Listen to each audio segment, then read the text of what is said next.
नमस्कार। कांग्रेस की मजबूरी, क्यों नहीं लेगी शशि थरूर पर एक्शन। शशि थरूर पर कांग्रेस पूरी तरह बिफरी हुई है। शशि थरूर के बयान पार्टी स्टैंड से हटकर भी हैं। वे एक तरह से प्रधानमंत्री की तारीफ करते हुए नजर आते हैं, क्योंकि वे पीएम मोदी के विदेश नीति की प्रशंसा करते हैं, जबकि कांग्रेस प्रधानमंत्री नरेंद्र मोदी के विदेश नीति की आलोचना करती है। शशि के बीजेपी से बढ़ती नजदीकी पर कांग्रेस की आंख टेढ़ी है। माना यह जा रहा है कि केरल में आगामी साल में चुनाव होने जा रहे हैं और शशि का यह बयान कांग्रेस पर दबाव है उनके पद को ऊपर करने के लिए। वे खुद भी केरल के मुख्यमंत्री के दावेदार खुद को बता चुके हैं। वहीं दूसरी तरफ अगर वे भाजपा में शामिल हो जाते हैं तो फिर बीजेपी को केरल में एक करिश्माई चेहरा मिल जाएगा, जिसका लंबे समय से बीजेपी तलाश कर रही है। दूसरी तरफ शशि थरूर का कद पार्टी में ऊंचा रहे या ना रहे, लेकिन उनका खुद का पद जरूर ऊंचा है। वे पार्टी से जाने जाते हैं या पार्टी के दम पर उनकी महत्व है, ऐसी बात नहीं है। वे जिस पार्टी में जाएंगे वह पार्टी वेटफुल हो जाएगी। वे विदेश मंत्री रह चुके हैं, वे राजनयिक रह चुके हैं।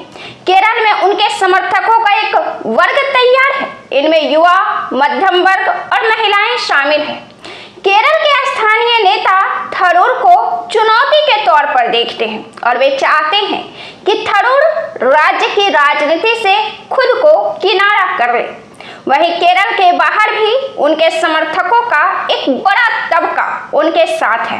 उनके बीजेपी में जाना आसान नहीं माना जा रहा है, लेकिन अगर उनका मन है बीजेपी में जाने की, फिर कोई बात ही नहीं है। बीजेपी तो स्वागत के लिए बाहें पसारे खड़ी है।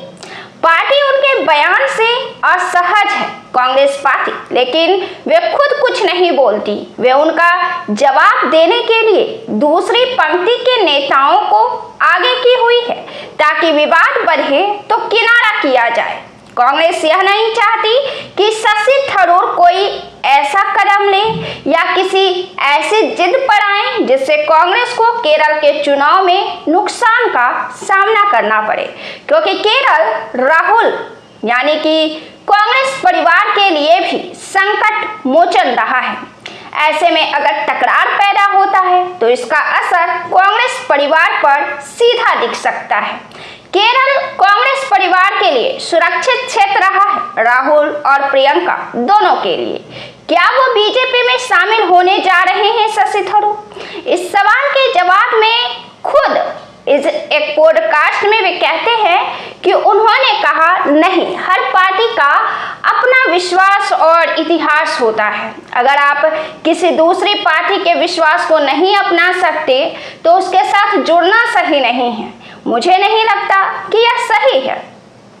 जब कांग्रेस छोड़ने पर इस कयास पर हलचल तेज है। ऐसे में थरूर ने कहा था यह कि इंडियन एक्सप्रेस के एक पॉडकास्ट में कि अगर उनकी सेवाओं की जरूरत नहीं है, यानी कांग्रेस को अगर उनकी सेवाओं की जरूरत नहीं है तो उनके पास कई विकल्प हैं, जिसके बाद से बीजेपी में जाने की अटकलें पर काफी तेजी हो गई।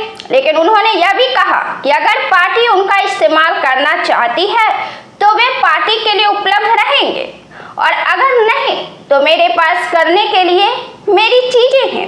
आपको नहीं सोचना चाहिए कि मेरे पास दूसरे विकल्प नहीं हैं। इसके बाद उन्होंने कहा कि मेरे पास मेरी किताबें, भाषण और पूरी दुनिया से बातचीत करने के लिए निमंत्रण है।